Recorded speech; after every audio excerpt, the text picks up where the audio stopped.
విజ్ఞాన్ గారు, game changer trailer అనేది release అయింది కదా! మీకేమనిపించింది? ఎలా అనిపించింది? బావుందా? ఏదైతే శంకర్ గారి డైరెక్షన్ గాని, రామ్ చరణ్ గారి యాక్టింగ్ గాని మీకెలా అనిపించింది?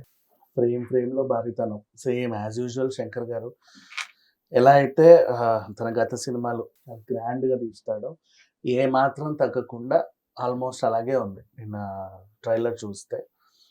అండ్ 'దిల్ రాజు' గారు నన్నడిగితే నిర్మాణ విలువలు నిజంగా చాలా బాగున్నాయి.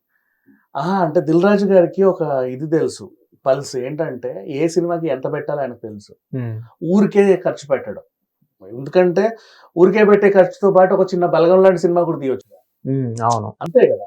అంటే ఆ టైప్ మెంటాలిటీ తను. అంటే మంచి అభిరుచి గల నిర్మాత.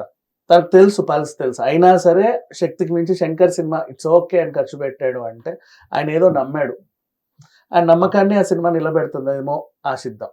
కాకపోతే ఏంటంటే పాపం ఈ అడిషనల్ షోస్ అండ్ రేట్ల పెంపు, ఈ అడిషనల్ బెనిఫిట్ లేదు కాబట్టి మరి ఏమో పాపం ఇంక వాళ్ళ అంటే ఎక్కువ సంపాదించుకోలేరేమో. పైగా కాంపిటీషన్ మళ్ళీ సంక్రాంతి. అసలు 'దిల్ రాజు' గారికే కాంపిటీషన్. ఆయన బ్యానర్ లోనే 2 వస్తున్నాయి.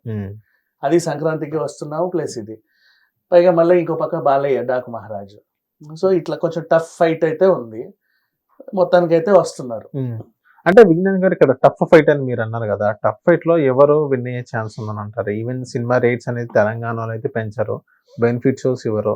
ఇప్పుడు ఏంటంటే సంక్రాంతి కాబట్టి తెలంగాణ నుంచి ఆంధ్రాకెళ్ళే పరిస్థితి మనం అక్కడ హడావుడి వేరుంది. సో తెలంగాణ ఏదైతే కలెక్షన్స్ విషయానికి వచ్చినట్లయితే ఇక్కడ తక్కువ వచ్చే అవకాశాలు ఉన్నాయా అక్కడ కంపేర్ చేసుకుంటే? టికెట్ రేట్ అంటే సంక్రాంతి జనాలు అందరూ అంటే ఒక పర్టికులర్ మూవీ అని చెప్పట్లా, అన్ని మూవీస్ 11-12కే వెళ్తారబ్బా జర్నీలో. ఎక్కువ ఉంటాయి. 10th వెళ్ళే వాళ్ళు తక్కువ ఉంటారు నన్ను అడిగితే. ఓకే. 13, 14, 15 లేదా 14, 15, 16 ఇంట్లో ఉండాలి. 13, 14, 15, 16 ఆ 4 కీలకమే.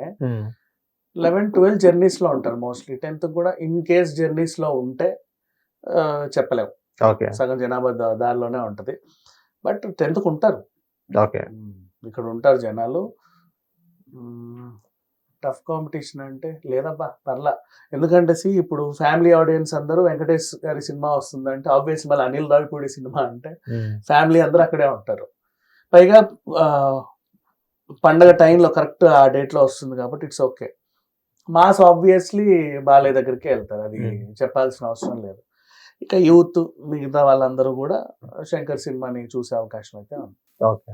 థ్యాంక్ యూ విజ్ఞాన్ గారు.